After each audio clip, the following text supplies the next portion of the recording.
OCI series of awareness videos.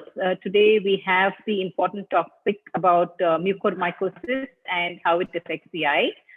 We have two very eminent people from the LV Prasad Eye Institute, Dr. Tarjini Vivek Dave, who is an associate ophthalmologist and ophthalmic plastic surgery service department at LV Prasad Eye Institute main campus in Hyderabad. And of course, the world-renowned microbiologist, Dr. Savitri Sharma. She's the head of the microbiology department at LV Prasad. Both of them have a lot of publications in peer-reviewed journals and also a lot of grants as well. And Dr. Savitri is actually one among the top 2% of world scientists, as well as the top 10 Indian ophthalmologists in the research output. So without any further ado, I'd like to continue with some of the questions. So welcome, Dr. Savitri and Dr. Tarjini, and thanks for sparing time to enlighten us about this new health issue that the whole of India is grappling with. To start with you, Dr. Tarjini, so why all this, so much of, media, this thing and all of that about mucormycosis? Why this sudden importance to that? Yeah, thanks, Lakshmi and Team OCI for having both of us here today. It's a pleasure to communicate with you. Getting back to your question on why there is this sudden interest in mucormycosis, the reason behind that is in the last few months, possibly in the last 1 year, we have seen a constant upsurge in the number of patients who are developing mucormycosis. Mucormycosis, as you know, is a fungal infection that affects the sinuses and some parts of the eye and can also affect the brain. Earlier, when we used to, mucormycosis was always there, but in the non-COVID era, it used to be possibly one case that we would come across in an entire year. Versus that, what is happening right now is we are seeing nearly 5 to 6 cases daily at one center of LVPEI, and I think it is likewise all over the country. Certain states like Gujarat and Maharashtra especially have a very high number of patients reporting with mucormycosis in the present time. Since the disease is associated with mortality, which means that it can be life-threatening, that's the reason there is so much of news about it. If left untreated or treatment is delayed, those are the cases where it can get life-threatening. Thank you, Dr. Tarjini. Dr. Savitri, as Dr. Tarjini said, that it's always there. Mucormycosis was always present. So what is the source of this fungus? What's the source? And, how do we get it into the human listing? Yeah. Like many other fungi, the group of fungi which cause mucormycosis is not caused by a single species of fungus. It's many types of fungi which can cause mucormycosis, and they are present in the environment, in decaying plants, vegetables, in manures, soil. They are present everywhere, and they are present definitely in climate which is very similar to our country, tropical, subtropical, and hot and humid. So fungus is present in our environment, and this fungus is also a part of that. And people who are susceptible to this infection, they get it from the environment. Okay.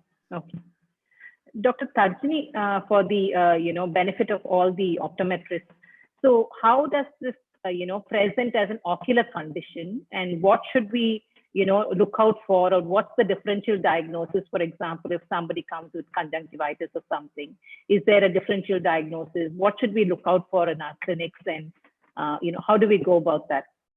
Yeah, that's a very important question, Lakshmi, and I would say that the most important group of people who need to be on a watch out for symptoms are those who have turned COVID positive in the last 1 to 1.5 months, and during the course of COVID treatment, especially if they received steroids, or if these patients were diabetic to begin with. that is the group of people that needs to watch out for symptoms, or all optometrists need to closely look at these patients.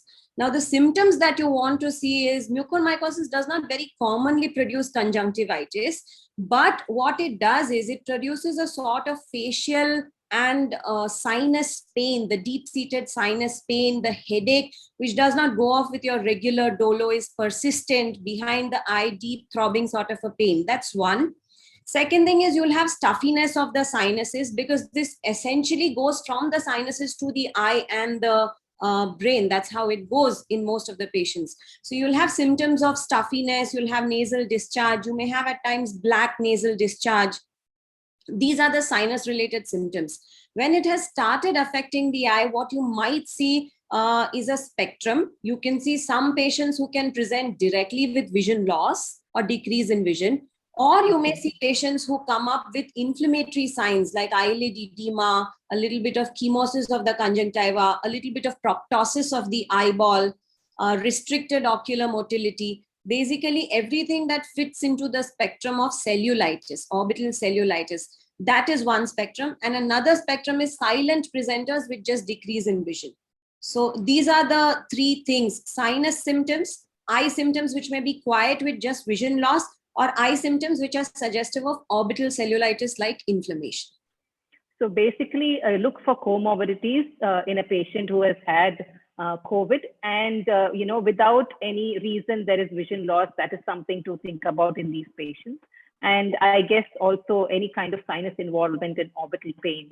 That's what you're saying, that these are the some things that should light a bulb in all of us to say in a patient who has had COVID, saying that, okay, this is something that we need to look out for. Yes. Dr. Savitri, so we are talking about comorbidities. So in terms of COVID patients, so why is it because they are immunosuppressed, or what's the opportunity that these fungi look for? Yes, all of us, because of our environment being rich in fungi, we are exposed. And it is the body's immunity which fights all types of infections, including fungus. So in an immunosuppressed patient, through the nose, if the fungus enters, it settles in the sinuses. They are all connected. The nose is connected to the sinuses. And because of lack of immunity, the system is not able to get rid of them and not able to fight. And if they settle down, some group of fungi which are causing this mucormycosis, they have a affinity towards vessels, soft tissue, and they just invade that and they settle down there. And once they manage to do that and the system is not able to get rid of them, they start invading. And invasion is extremely dangerous, because it invades tissues which are very vulnerable to spread of the infection in the parts of the sinuses, going into the cribriform fossa, and it can spread along the nerves, it can spread along the vessels into tissues where it can cause very serious disease. So basically, we're saying that COVID patients are more prone to mucormycosis, basically because they have been immunosuppressed. And if there's a comorbidity, it adds to the weakening of the response, body's response in fighting the fungi, I guess. Yes. So, finally, Dr. Tarjini, I have two questions. One is people are saying that if people are on oxygen, oxygen concentrators, they are more prone to this kind of fungus. Is that true? And the second one is, because we're saying that the sinuses are getting involved, we know that all COVID patients now take steam inhalation on a regular basis, even when they're going through the COVID or even post-COVID. Does that help in any way, taking steam? So these are the two questions. Yeah, Lakshmi, the first part that you addressed, the oxygenators and the oxygen tubings, we do not have concrete proof at this point of time to say that, they might be responsible. We've been using this oxygen treatment for a lot of vulnerable group of patients for many years now, and we never saw this sort of rise in the number of mucormycosis cases. Whether it's the immunity of COVID patients which goes down and then the oxygen tubing being contaminated plays a role or not, we do not have an answer. But if oxygen treatment is required, that should be done for any COVID patient at this point of time. Yeah, Similarly, if steroids are required, they should be given to save the life, but under the supervision of the intensivist and the pulmonologist. So indiscriminate use of steroids and indiscriminate use of oxygen therapy should not be done. We do not have any direct evidence to prove that oxygenators produce mucormycosis or contamination in the oxygen tubing produces mucormycosis. The second question that you asked was about steam inhalation. So again, there is nothing to directly say that steam inhalation can actually improve or worsen mucormycosis. If it is required and if it has been advised, it needs to be done. Steam inhalation typically cannot be done with distilled water because the home appliances that we use do not work with distilled water or with purified water. You need to use tap water in those home appliances which generate steam. So those, you will have to go ahead with it if that has been advised. And at this point of time, we cannot say that it produces mucormycosis. The most common risk factor at this point of time is uncontrolled diabetes, whether it is a young patient or an old patient. They may be COVID patients who never had diabetes, but because of the steroid treatment that they are being given are developing diabetes. And that's one factor that's seen uniformly in all patients with mucormycosis. Thank you so much. I mean, I think this has been really very, very informative. Both Dr. Savitri and Dr. Tarjini